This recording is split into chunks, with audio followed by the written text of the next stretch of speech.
Following the chaotic and violent war at Knapford Harbor, Bulstrode was relocated to help out at the wharf with the Skarloey Railway engines. He took pride in this and was determined not to squander this opportunity, but was still a bit of an ass. "Alright, silly-ass baby trains," he called calmly. "Give me my load and I'll be off."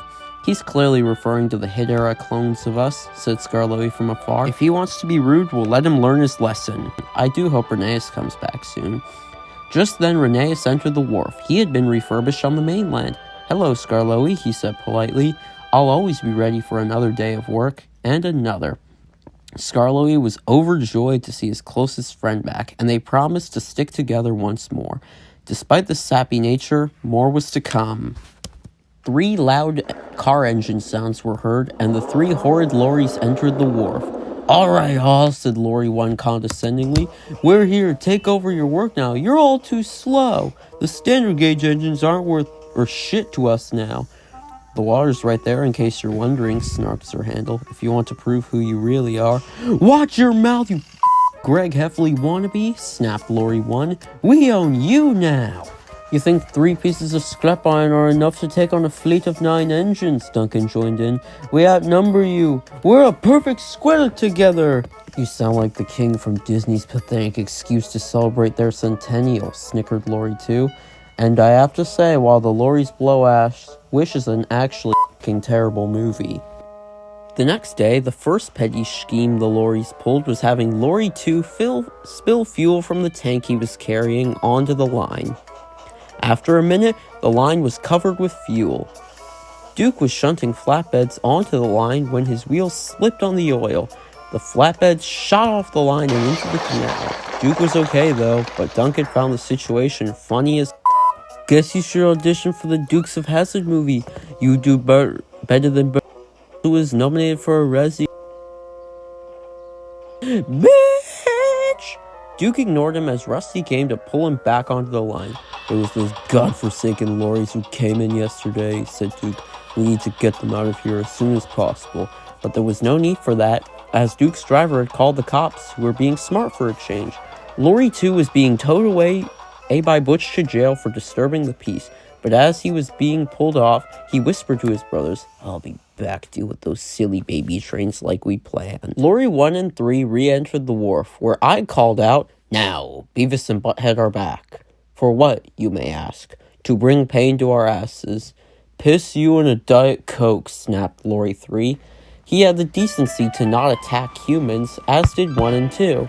Pee-Pee Sam, no sorry, I meant Peter Sam, was carefully pushing wagons of flour that smelled oddly like drugs into the warehouse, when suddenly...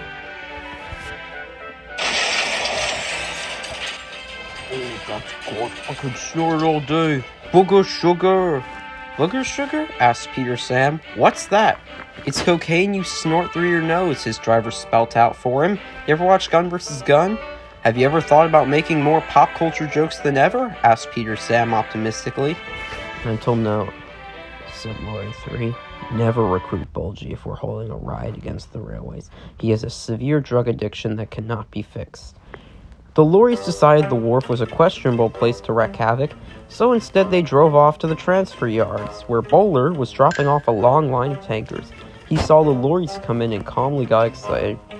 "Any chance I can come join you lorries in causing shit at the wharf?" he asked calmly. "No thanks," said Lorry 1. "All engines are threats to us." "I was just joking," said Bowler. "There's no way I'd work with you Rugrats rejects anyway." "We're intimidating villains," retorted Lorry 1. "You're just a snobbish-ass clown who watches 2000s MTV films all night." "Poor said Bowler as he rolled away. "The poor stupid "I got an idea," said Lorry 1. "You see those tankers? I'll hook up to them and try pulling them like one of those engines, and maybe they'll be fooled by us into retiring, since they believe we're more capable than them. Lorry 3 agreed because the plot said so, and Lorry 1 was soon up to the tankers. His engine roared as the driver floored the gas, and soon he was moving. But he soon discovered that the tankers were much too heavy for him to handle. Stop, yelled Lorry 1 like I show speed as he sped down the hill, picking up speed at an alarmingly fast rate. Lorry 3's driver shot 1's tires in hopes of slowing him down, but then his rims started sparking on the line. The tankers then started catching fire. All was peaceful at the wharf when suddenly Rheneas heard Lorry 2 coming in. "Remain calm!" he shouted. "Clear the lines quickly!" All the engines retreated into sidings while the signalman switched the points and advanced. Lorry 1 sped through the wharf with his flaming tankers, with the driver flooring the brakes and setting the gear to park, but it didn't help.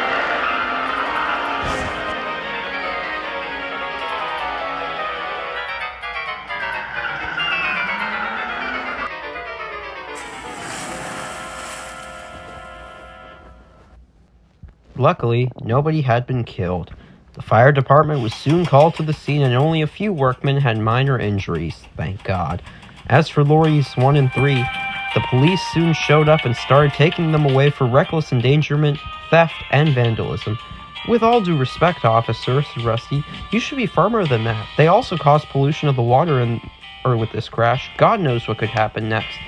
The cops agreed, and the lorries were soon towed away by Butch once again.